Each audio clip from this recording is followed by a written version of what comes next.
Take me to work.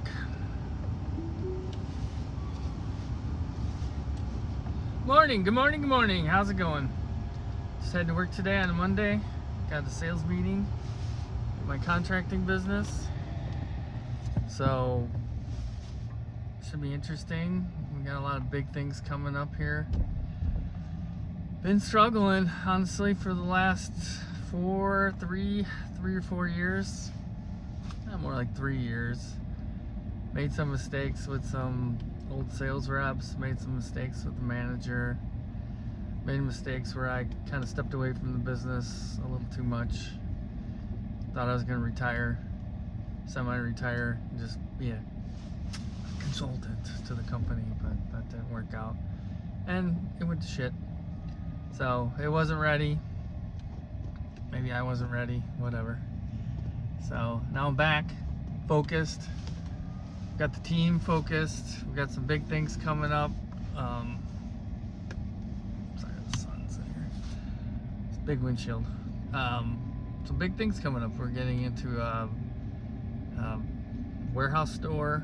Actually, 5 warehouse stores. We're gonna have people working in, generating business. We've been super busy. Just got a bunch of stuff going on, and it just kind of feels like it came out of nowhere because we went into the winter, which in Chicago, if you know, construction, the winter is, your downtime. In 500 feet, turn right onto But North Chapel Hill Road. what happened was we put our heads together, we tried to figure out what we could do and came up with a couple of different ideas. Now turn right onto North Chapel Hill One Road. was we went back, we used to be a vendor for a company that owns a bunch of rental properties, and they're the type of company that tells you what they're paying to do the work. So it's one of those situations where it's definitely not high margin, but it's consistent work. So we've got 2 service guys, my son-in-law and his good friend, great kids, and we wanted to keep them busy. So we decided to go back and get involved in that, and as you would think, because they don't pay, they're always turning over contractors, and we were like fresh blood, and now they're just trying to bury us with stuff. And actually last week we told them we weren't going to take any more of their work because we're starting to get busy with other stuff, and they just aren't, it's just not profitable. It's a little over break even, which is fine if you want to keep guys working, but for us it's not going to work. So we're pulling away from that. The other thing we did was interesting is, like, with realtors and other people, it actually started with a rental house that I had that my wife's brother was living in, and it ended up that he was a hoarder. And he lived there for about 5 years, paid rent maybe 1 year. And you would think, okay, the guy gets basically a free house. It wasn't the nicest house, but it was a house. And, my wife was paying the utilities, and he just trashed the place. I mean, he ended up getting a girlfriend and moving out. He let his dog live there because the dog couldn't live with the girlfriend. I mean, she lived about 20 minutes away. It was nasty. I mean, just garbage and dog feces, and just it was the nasty. I bought about a dozen different houses in different conditions. Mostly from banks or foreclosure type situations, but from individuals that needed to dump the house. Maybe the relatives passed away or whatever.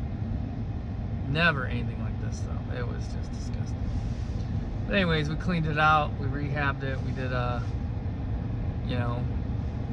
actually we redid the kitchen, painted it all, put the flooring down, fixed the floor, fixed some other stuff that was wrong with it, put a new entry door. Got it up to shape and ended up renting it right away. But In 1 mile, turn how right this onto Charles came J. about was we're like these clean outs.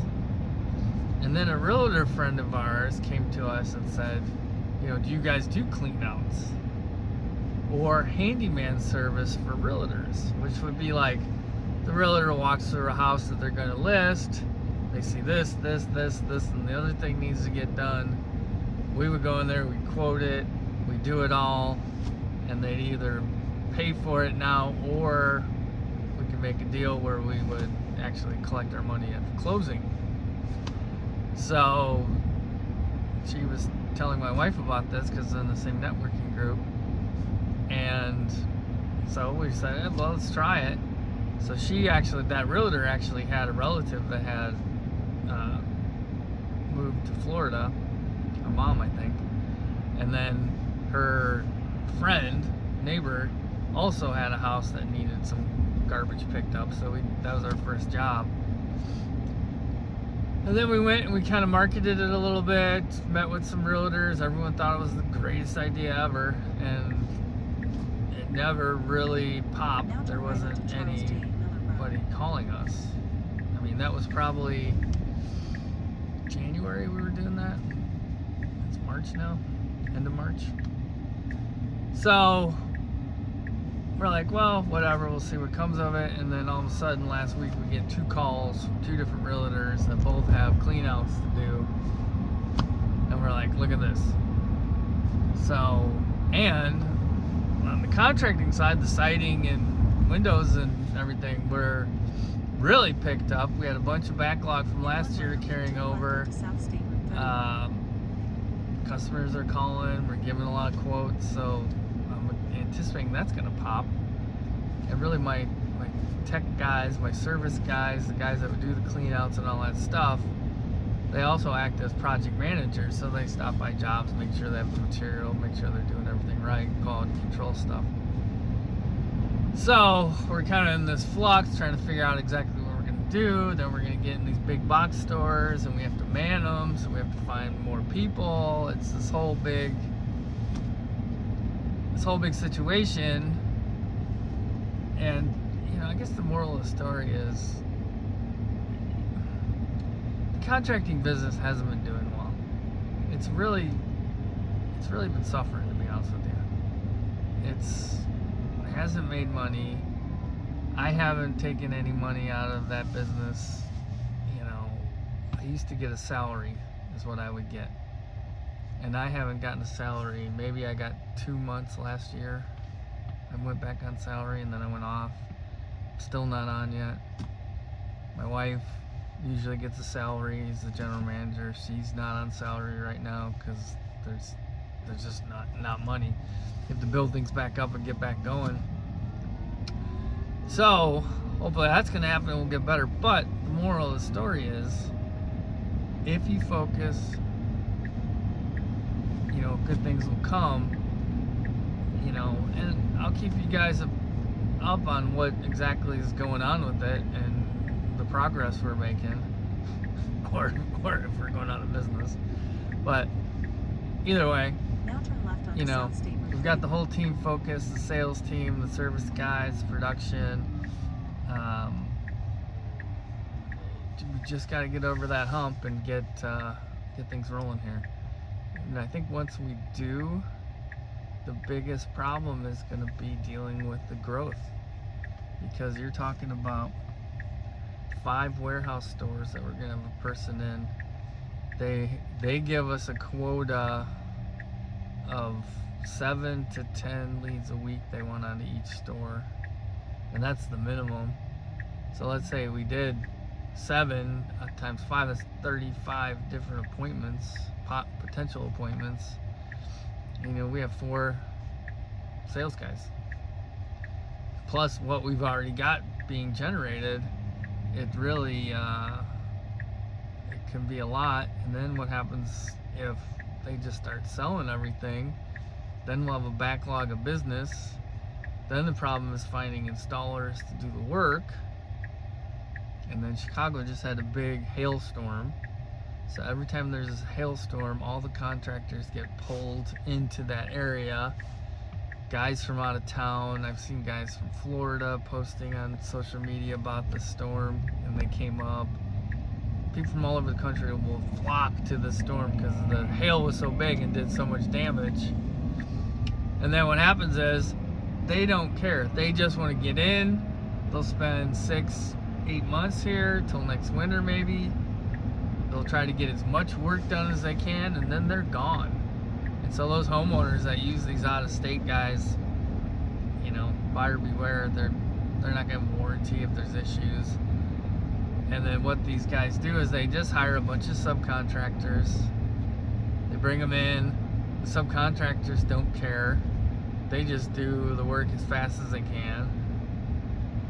And the biggest thing that how it affects us though is some of the same labor that we use, they're gonna pull into that, and these guys that come from all over the country that just want to get stuff done and slap things up, they'll just start paying just god-awful labor charges. They don't care.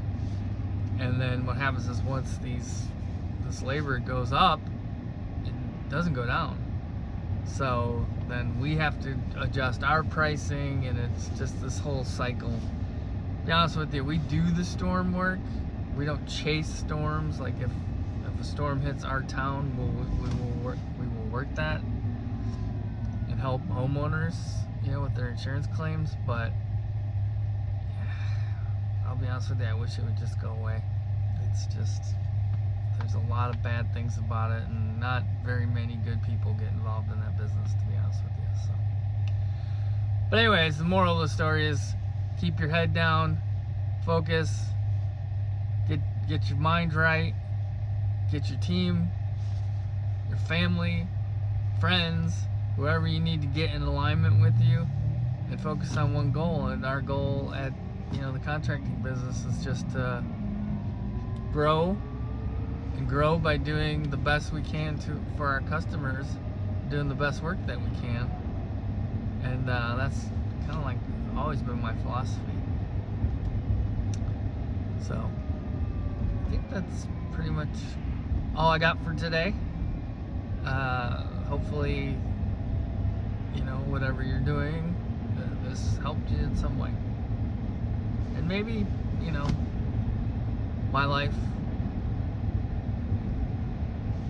give somebody inspiration, because honestly I was nobody in 2000. I mean, when I first started this company in 2005, I was just a broke 20-year-old, and kind of built it up, got knocked down when the big recession came, built it back up. 2012, you know, overnight success from 2005 to 2012. We actually started really getting things going, and that's when I really started doing real estate too, and kind of the two kind of compounded. Like the contracting business paid the bills every day. The real estate stuff, I made big chunks of money, like flipping houses and, you know, eventually buying houses, renting them, and then refinancing them and getting the money out, and then doing that repeatedly. At one point I had 12 houses, I think, that we were renting out. But I got them at great prices, so when I ended up actually selling them, I made a lot of money. And all that money's gone now, but that's a whole different story. But I'm just saying, stay focused, and you know, learn every day and do what you can. And definitely, and I will talk about this probably once or twice a week, definitely learn about AI, because you can do some amazing things with these things. These are tools that you can use to fill in gaps of skills and abilities that you never dreamed of. Computer coding, planning, presentations, video,